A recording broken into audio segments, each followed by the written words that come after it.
saying in the Learning Commons, and I am so excited. I've got brand new books. I'm on my way to the Astros. You know, they're playing the Yankees tonight, and I hope they win because, you know, us and the Yankees, we got a history. So they got to win tonight. So I'm on my way to there. But I decided to stop by the library first and drop off some brand new books. Processed, ready to go. All you got to do is come on down to the library to check them out. And I have some friends here to help tell you about some of these books. Name? My name's Goose, and I chose Year in Sports 2024 because I love LeBron. I don't even know where to start. My name's Issa. I chose Don't Turn Off the Lights, and I like colors. So. My name's Kylie, and I chose King and the Dragonflies, and I liked because of the colors, and I thought it was very interesting. My name's Leanne, and I chose The One Who Loves You the Most because it was just eye-catching. Awesome. So come on down to the library, check out the Starbucks card, the green one, and we have some brand new books. These are the last new books we're going to get this school year, so come on down.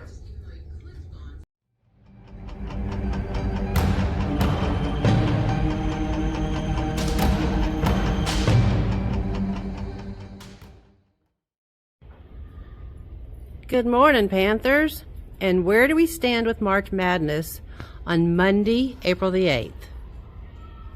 Well, the women's games are all over, and South Carolina is taking it all. So that's really cool. South Carolina is the winner, the champion for the women's NCAA Basketball March Madness Tournament 2024. Woohoo! On the men's side, UConn is playing Purdue today to take home all the marbles.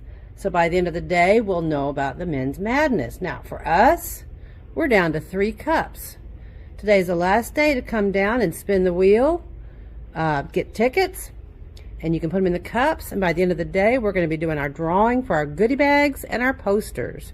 So come on down to the library.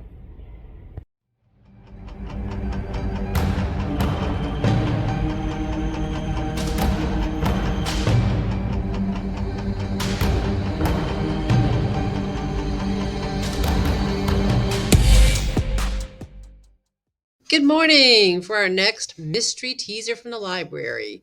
This time I am making it a little different because in order for you to guess the title, you need to be the first one in the library, and this is multiple guess. So, is the mystery teaser that I'm going to share with you today, is it Not Enough, House Arrest, Best Friends, or Four Eyes? Come on down and let me see what you think.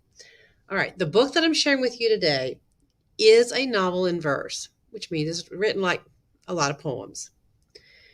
I think you'll find it very interesting, and you may end up wanting to check this one out. Week 1. Boys don't write in journals. Unless it's court-ordered. At least, this is what I figured. I have nothing to say. I am not allowed to have nothing to say, except on Tuesdays, when I go to see Miss Bainbridge, who calls me Tim instead of Timothy. I sit on her squishy couch, my mouth sealed shut, my eyes burning holes in the leaves of all her plants. She says I can call her Maureen. But who would want to be called Maureen? Adjudicated delinquent. I had to look up how to spell that 3 times. I don't feel like a delinquent. And I don't even know what adjudicated means, even after looking it up. Sounds like a kung fu move. I adjudicate it in your face. Hiya! A whole year of this journal? Maybe I will write about the other people that I see, like Jose. Just being Jose. I'll pretend his life is mine. Like I can still go hang out in our street whenever I want. Magnolia Circle, where I've always lived. With a manhole cover that makes a perfect third base. Week 2. How do you let yourself become a probation officer? Is there a school for that? A diploma? Congrats, James! You've just graduated and are now a complete tool. James recommends not writing any more things like that last thing. Otherwise, the judge will get mad. Who knew my probation officer could read my journal? I would like it on record that this isn't fair. Do you hear me, James? Do you hear me, Miss Bainbridge? Do you hear me, Judge? A personal journal is very crowded with so many eyes. James on Monday, Miss Bainbridge on Tuesday. School every day, home every day. Nowhere else unless Mom is with me. That's the schedule. Journal. Got it? It's pretty simple. Like a court-ordered cage with a mom-shaped lock. You better take this journal seriously, James told me on Monday, or they'll throw you in juvie so fast your head will spin. As if my head isn't already spinning. On that day, weeks ago, I'd lost my head. Everything foggy and frosty, everything a dwarf name, from a fairy tale that doesn't exist. I remember I was so tired. So tired. Levi had been sick the night before. One of those nights with no nurse at home to help. Mom had her hands full, and I did too.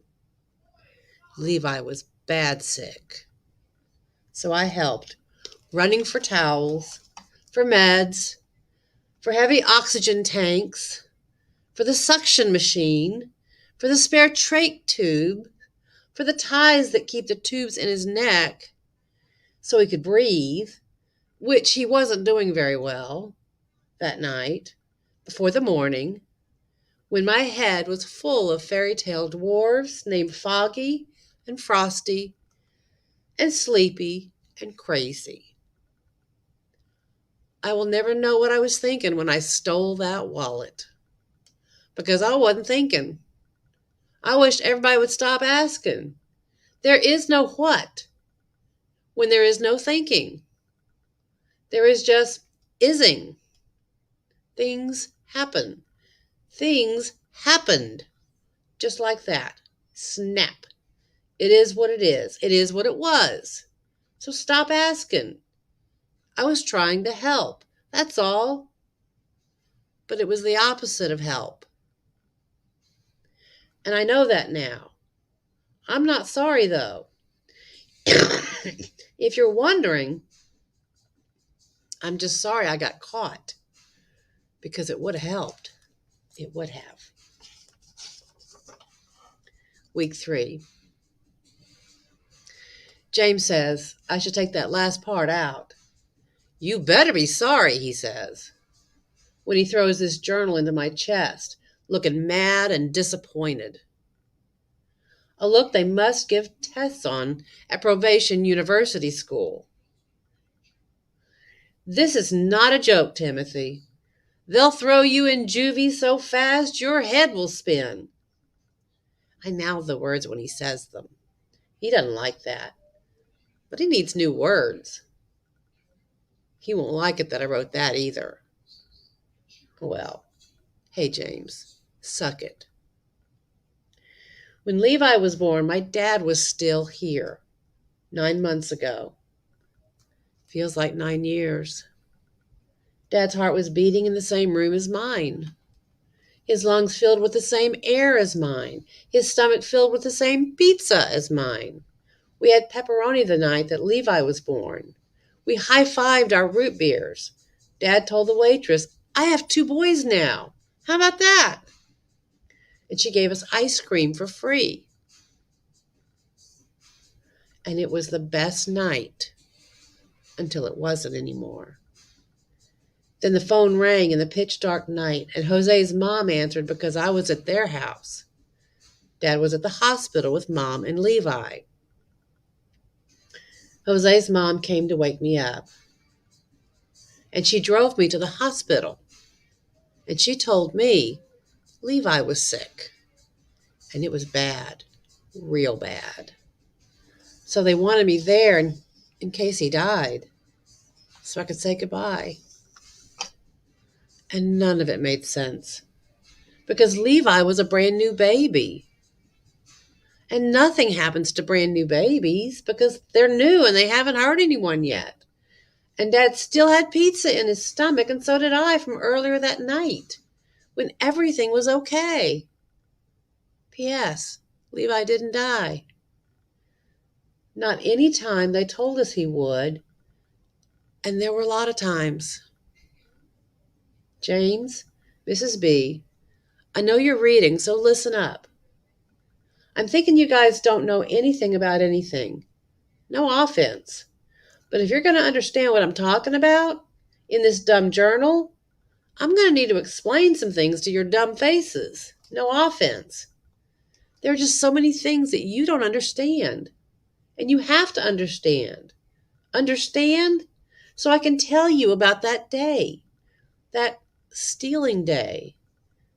But you're never going to know what was going on in my head, because I don't know what was going on in my head.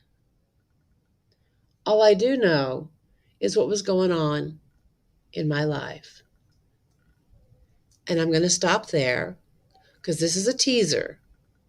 And if you want to know what happens to this protagonist, this main character, why he's landed in the trouble he's in and how he deals with it, and what happens to his baby brother and his parents, you're going to have to come check out the book in the library. So again, what is the title of this book? Is it Not Enough, House Arrest, Best Friends, or Four Eyes? I'll see you soon in the library. This is Miss Mustaine signing off.